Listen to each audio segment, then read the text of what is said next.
un saludo cordial para todos los participantes de nuestro curso Nociones de Epidemiología. Continuando con los temas, en esta oportunidad abordaremos la cadena epidemiológica. Refrescando discusiones previas, ya hemos aclarado que la cadena epidemiológica forma parte del cuerpo del conocimiento de la epidemiología, la cual, como toda ciencia, ya establecimos que posee su propio cuerpo de conocimiento, es decir, leyes y teorías, y se fundamenta en el método científico, denominado método epidemiológico. La cadena epidemiológica es un conjunto de leyes dirigidas y estructuradas para enfermedades infecciosas. Sin embargo, no significa que no se pueda aplicar estos conocimientos a las enfermedades crónicas o postcrónicas, o como también se denomina, violencia o producidas por el ser humano. La cadena epidemiológica se puede definir como la secuencia de elementos que se articulan en la transmisión de un agente infeccioso, desde una fuente de infección a un susceptible. También podemos decir que son los eslabones que conducen a la aparición de una enfermedad transmisible. Y su importancia radica en que identificando los posibles eslabones en cada enfermedad, se puede interrumpir la cadena de transmisión y controlar el desarrollo y propagación de estas enfermedades. Estamos claros sobre cuáles son sus componentes: fuente de infección, puerta de salida, mecanismo de transmisión o diseminación o transmisibilidad, puerta de entrada, susceptible. Es sustancial destacar que el agente infeccioso no constituye un eslabón, sino recorre la cadena epidemiológica. La fuente de infección. Y detallen que no es el reservorio. Recordando la definición de reservorio, es un ser vivo o inanimado que no ofrece puerta de salida al agente infeccioso. En este sentido, la cadena culminaría en este eslabón. Es por ello que es imperioso especificar como primer eslabón a la fuente de infección, la cual sí le ofrece puerta de salida al agente infeccioso para que seguir recorriendo la cadena. En muchas revisiones que puedan realizar de distintas referencias y bibliografías, es común observar que incluyan al agente infeccioso como eslabón de la cadena y especifican al reservorio como primer eslabón, lo cual constituye un error que ya de ahora en adelante debe estar claro para todos nosotros. Repasemos entonces la siguiente. Agente infeccioso. Organismos capaces de producir infección, generalmente microorganismos como virus, parásitos, bacterias, hongos. Al abordar el agente infeccioso, es pertinente entonces especificar las características del agente, las cuales pueden clasificarse en intrínsecas, las relacionadas con el comportamiento frente al medio, y las propiedades biológicas. Cuando nos referimos a intrínsecas, puntualizamos tamaño, forma, composición química, reproducción del agente infeccioso.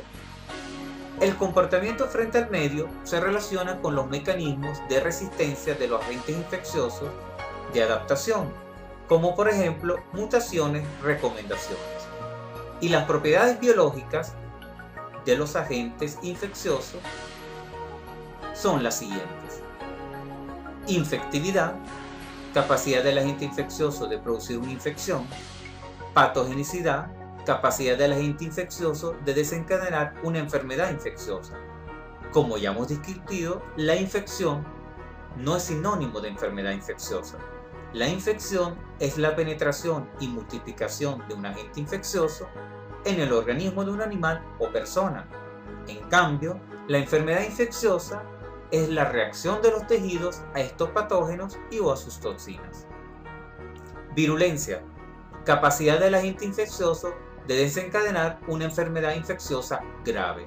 Y por último, y no por ello menos importante, la antigenicidad, capacidad del agente infeccioso de producir una respuesta inmune en el hospedero, anticuerpos, entre otros. El primer eslabón hemos establecido entonces que se trata de la fuente de infección, ser vivo humano o animal, que alberga el agente infeccioso, le permite multiplicarse en su organismo y le ofrece una puerta de salida para que alcance la vía de diseminación, que utilizará para llegar al susceptible. Por lo tanto, es el individuo, animal o persona enfermo, infectado, y lo podemos clasificar, como ya discutimos en sesiones anteriores en el lenguaje epidemiológico, en persona o animal infectado, portador, persona o animal que alberga un agente infeccioso específico sin presentar sintomatología clínica de la enfermedad. Por lo tanto, no se puede hablar de portador sano simplemente porque no presente sintomatología. Contacto, persona o animal que ha estado en tal asociación con una persona o un animal infectado o con un ambiente contaminado que pueda haber tenido oportunidad de adquirir la infección. Recordemos que debe haber una relación adecuada y ello viene dado por el agente infeccioso y la vía de diseminación que utiliza. Otro componente o eslabón es la puerta de salida. Camino infeccioso para salir de la fuente de infección y alcanzar la vía de diseminación. Pueden clasificarse en anatómicas o no anatómicas, o también denominadas mecánicas, únicas o múltiples, intermitentes o continuas. Pongamos atención acerca del significado de cada una de estas clasificaciones. Cuando nos referimos a la puerta de salida anatómicas, queremos especificar aquellos sistemas del organismo que el agente infeccioso utiliza para alcanzar la vía de diseminación, como por ejemplo, aparato respiratorio, digestivo superior o inferior, genital, urinario, mamario, piel y mucosas, como solución de continuidad. En cuanto nos referimos a las puertas de salidas no anatómicas o mecánicas, se requiere un proceso mecánico para extraer del organismo humano o animal al microorganismo, como por ejemplo la picadura de un insecto, uso de inyectadoras, equipos de transfusión, diálisis, entre otros.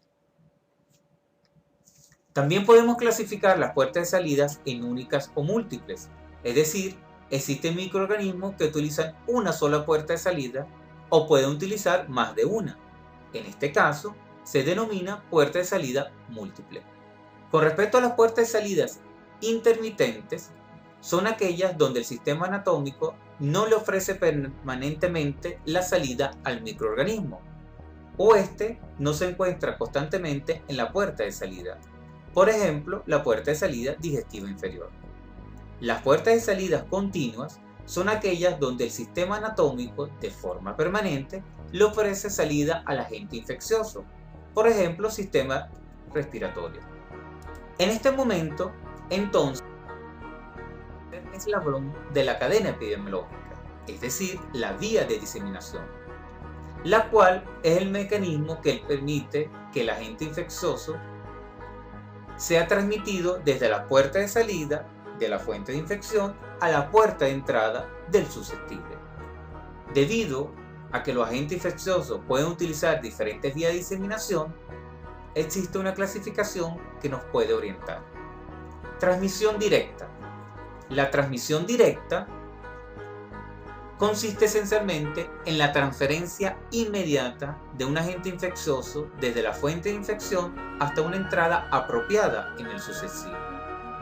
Obsérvese que esto puede suponer no solo contacto directo, persona a persona, o en caso de los animales, animal a animal, tal como sucede con todas las infecciones de transmisión sexual en los humanos, que se abrevia con las siglas ITS, sino también por aire íntimo, cuando hay rociado por gotitas, flush, a través de estornudos, tos, entre otros. Esta diseminación, para que sea directa, debe ocurrir a poca distancia, es decir, máximo 2-3 metros.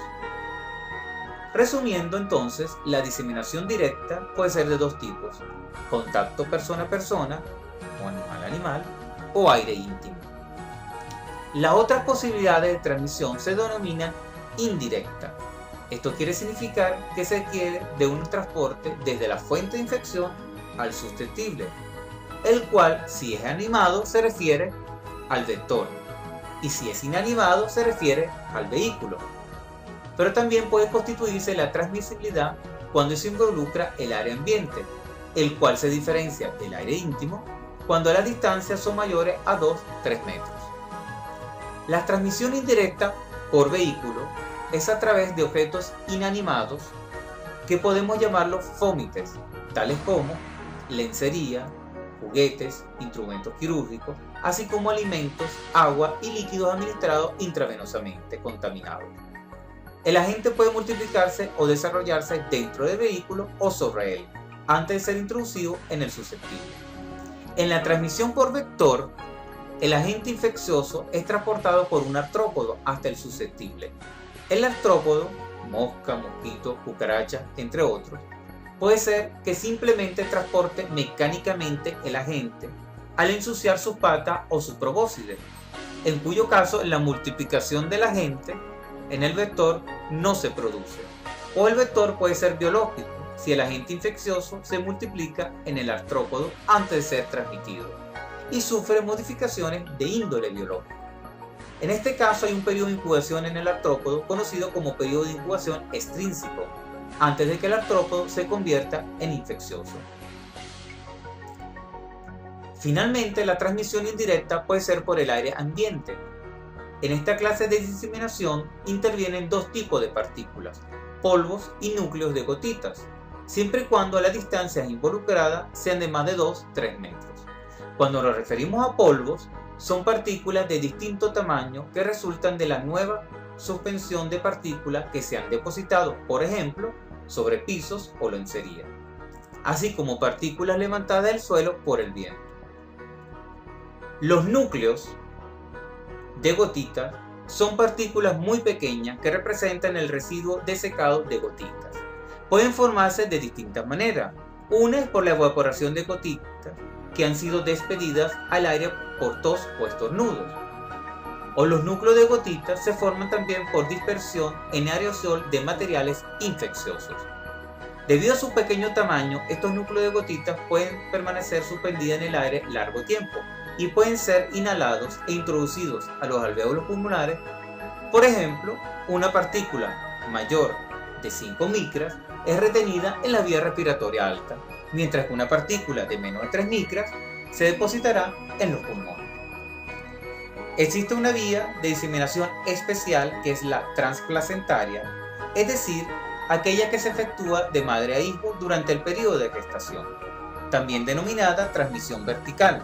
Es de hacer notar que no todos los agentes infecciosos pasan a través de la placenta al embrión o feto. El quinto componente es la puerta de entrada, la cual constituye el acceso al susceptible. Se clasifican de igual manera que la puerta de entrada, simplemente hay que establecer la correspondiente puerta de entrada, según la puerta de salida y la vía de diseminación utilizada por el agente infeccioso. Por último eslabón, conseguimos al susceptible. Igualmente, en distintas y variadas referencias y bibliografía, es común observar que especifican al hospedero en vez del susceptible. Sin embargo, recordando las definiciones, el hospedero es la persona o animal vivo que alberga un agente infeccioso. Por lo tanto, ya de forma definitiva, se refiere a una fuente de infección. En cambio, el susceptible es la persona o animal que se supone no tiene resistencia contra un agente patógeno determinado y por lo tanto, si entra en relación con él, existe la posibilidad, es probable que adquiera la enfermedad específica a la cual nos estamos refiriendo. Esto entonces dependerá de la resistencia del susceptible, dentro de las cuales la más importante, pero no única, la inmunidad. Repasando y resumiendo, la cadena epidemiológica, por lo tanto, no podemos incluir el agente infeccioso como un eslabón. El primer eslabón de la cadena epidemiológica es la fuente de infección, constituida por un individuo enfermo, es decir, un ser humano o un animal, que se puede definir como caso, portador o contacto. El segundo eslabón es la puerta de salida, las cuales se pueden clasificar en anatómicas, no anatómicas o mecánicas, únicas, múltiples, intermitente, continuo. El tercer eslabón es la vía de diseminación, la cual se puede clasificar en directa, aire íntimo o contacto persona a persona, animal a animal; indirecta, es decir, a través de un vehículo, vector, o cuando está involucrado el aire ambiente; y una vía de diseminación especial, como lo es la transplacental. El cuarto eslabón es la puerta de entrada, que igualmente la podemos clasificar como ya hemos visto anteriormente. Y por último, el susceptible. Hemos observado que el contenido es sencillo, pero debe ser analizado e interpretado para poder aplicarlo cuando abordemos las medidas de control en general y específicas, según enfermedad infecciosa. Es por ello que quiero motivarlos a escuchar varias veces la lección.